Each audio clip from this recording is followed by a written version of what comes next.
Assalamualaikum warahmatullahi wabarakatuh. Selamat pagi anak-anak yang ibu banggakan. Alhamdulillah hari ini kita bertemu lagi dalam pembelajaran secara online, yaitu mengenai sistem organisasi kehidupan. Apa itu sistem? Sistem berasal dari bahasa Latin, yaitu bahasa Yunani. Artinya satu kesatuan yang terdiri dari komponen atau elemen yang dihubungkan bersama untuk memudahkan aliran informasi, materi, atau energi untuk mencapai suatu tujuan. Tingkatan organisasi yang ada dalam kehidupan terdiri dari sel, jaringan, organ, sistem organ, dan organisme. Apa itu sel? Sel adalah struktur terkecil yang menyusun tubuh makhluk hidup. Coba kalian perhatikan gedung sekolah kita, mulai dari awal ya. Gambar pertama mulai dari gerbang. Gambar kedua lorong gerbang utama masuk ke kelas. Yang ketiga gerbang untuk masuk ke ruangan-ruangan kelas. Gambar keempat ruangan-ruangan kelas. Gambar kelima di sana ada kamar mandi atau toilet. Nah, setelah kalian perhatikan gambar 4, coba jelaskan bagaimana di sekolah kita, ada apa di sekolah, bagaimana jika di sekolah tidak ada ruangan-ruangan, lalu bisakah sekolah berjalan dengan baik sesuai dengan fungsinya? Silakan kalian jawab ya, nanti ibu tanyakan kembali. Kita perhatikan lagi slide berikutnya, yaitu mengenai sel. Tadi sel adalah struktur terkecil yang menyusun tubuh makhluk hidup. Kalian perhatikan gambar sel yang ada di slide. Di sana ada plant, artinya tumbuhan, animal cell berarti sel tumbuhan. Coba kalian perhatikan apa perbedaan yang tampak dari gambar tersebut. Itu pertanyaan kedua ya. Perhatikan lagi slide berikutnya. Di antara sel hewan dan sel tumbuhan terdapat beberapa perbedaan. Di antaranya adalah dinding sel, plastida, centriole, vakuola, centrosom, dan lisosom. Itu yang kita sebut dengan organel. Organel itu adalah bagian-bagian hidup yang terdapat di dalam sel yang akan menunjang kehidupan sel tersebut. Kita perhatikan untuk dinding sel. Dinding sel pada tumbuhan terdapat dinding sel yang menyebabkan sel tumbuhan itu tetap bentuknya tidak berubah-ubah. Sedangkan pada sel hewan, dinding sel tidak ada yang menyebabkan jika tidak memiliki dinding sel, maka sel hewan tersebut bentuknya berubah-ubah. Kita lihat plastida. Plastida terdapat pada tumbuhan itu ada. Plastida ini yang nanti akan menunjang tumbuhan untuk bisa melakukan proses fotosintesis, sehingga untuk sel tumbuhan itu nanti bisa membuat makanan sendiri. Sedangkan pada sel hewan tidak terdapat plastida, sehingga sel hewan ini tidak bisa membuat makanan sendiri, dan sel hewan ini membutuhkan makhluk hidup lain untuk proses makannya. Yang ketiga, centriole. Pada tumbuhan tidak ada, sedangkan pada hewan ada. Ini untuk pembelahan sel. Vakuola pada tumbuhan ukurannya besar-besar, sedangkan vakuola pada sel hewan ukurannya kecil. Centrosom hanya terdapat pada sel hewan, sedangkan sel tumbuhan tidak memiliki centrosom. Lisosom banyak terdapat pada sel hewan, sedangkan pada sel tumbuhan jarang ditemukan. Itulah perbedaan sel hewan dengan sel tumbuhan ya. Kita amati lagi bentuk selnya. Contoh sel-sel tumbuhan, ada sel epidermis, ada sel endodermis, ada sel xilem, ada sel plum, ada korteks, ada stomata. Itulah sel-sel yang terdapat pada tumbuhan.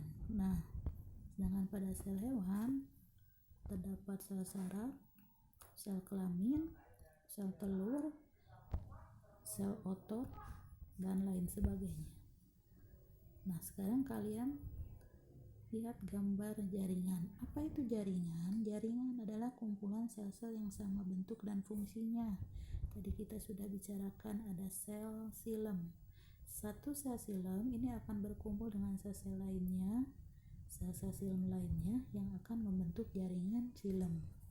Sel korteks tadinya satu sel, sel-sel korteks ini akan berkumpul dan membentuk jaringan korteks, dan seterusnya ya. Perhatikan gambar berikutnya. Jaringan pada tumbuhan terdiri dari jaringan meristem dan jaringan permanen atau dewasa. Jaringan meristem itu jaringan yang selalu tumbuh, di mana cara pembentukannya secara promeristem, meristem primer, meristem sekunder. Sedangkan berdasarkan letaknya, meristem apiksal, meristem interkalar, meristem lateral. Sedangkan pada jaringan dewasa terdapat jaringan pelindung, parenkim, penyokong, dan pengangkut. Jaringan pelindung terdiri dari jaringan epidermis dan jaringan gabus. Jaringan parenkim itu jaringan tempatnya cadangan makanan. Jaringan penyokong itu yang menyokong tubuh tumbuhan terdiri dari kolenkim dan sklerenkim. Sedangkan jaringan pengangkut terdiri dari silem dan flum. Kita lihat pada jaringan yang terdapat pada hewan. Ada jaringan saraf, kumpulan dari sel-sel saraf. Ada jaringan ikat, kumpulan dari sel-sel ikat. Contohnya terdapat pada tulang. Ada jaringan epitel pada kulit. Ada jaringan epitel pada perut. Ada jaringan epitel pada ginjal. Ada jaringan darah, kumpulan dari sel-sel darah. Jaringan ikat, kumpulan dari sel-sel ikat. Jaringan otot, kumpulan dari sel-sel otot. Kita perhatikan lagi macam-macam jaringan epitel pada hewan. Terdiri dari silia bersilindris, ada jaringan yang bentuknya pipih berlapis, ada bentuknya kubus berlapis, ada bentuknya silindris berlapis, dan pipih selapis. Itu untuk bentuk-bentuk sel yang membentuk jaringan epitel. Kita lihat organ. Organ adalah sekumpulan jaringan melakukan satu fungsi yang sama. Contohnya organ pada tumbuhan ada akar, batang, daun, bunga, buah, dan biji. Kemudian untuk organ pada hewan terdiri dari otak. Nah, ini bagian-bagian otak pada hewan yang vertebrata, dimulai dari otak burung sebelah kiri, otak reptil, diikuti oleh otak katak dan otak ikan. Semakin tingkatannya lebih tinggi, maka bentuk otaknya semakin besar. Kemudian organ pada manusia terdiri dari kulit, paru-paru, ginjal, hati, usus. Kemudian sistem organ.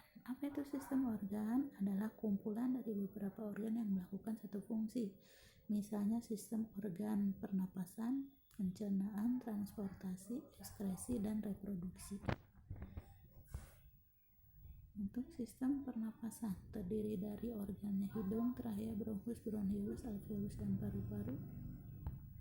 Untuk sistem pencernaan terdiri dari organnya mulut, kerongkongan, lambung, usus besar anus. Untuk sistem transportasi darah, jantung, paru-paru, pembuluh darah. Sistem ekskresi terdiri dari kulit, ginjal, hati, dan paru-paru pada manusia.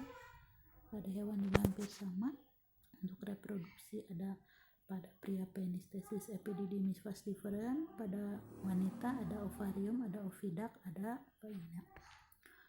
Organisme. Nah, apa itu organisme? Organisme itu adalah beberapa dari sistem organ yang membentuk organisme. Contohnya organisme adalah manusia, hewan, tumbuhan, dan dekomposer. Pada tubuh manusia terdapat sel, jaringan, organ, sistem organ, dan organismenya membentuk manusia. Begitu pula dengan hewan dan tumbuhan juga pengurai. Sampai sini dulu penjelasannya, Ibu akhiri. Assalamualaikum warahmatullahi wabarakatuh.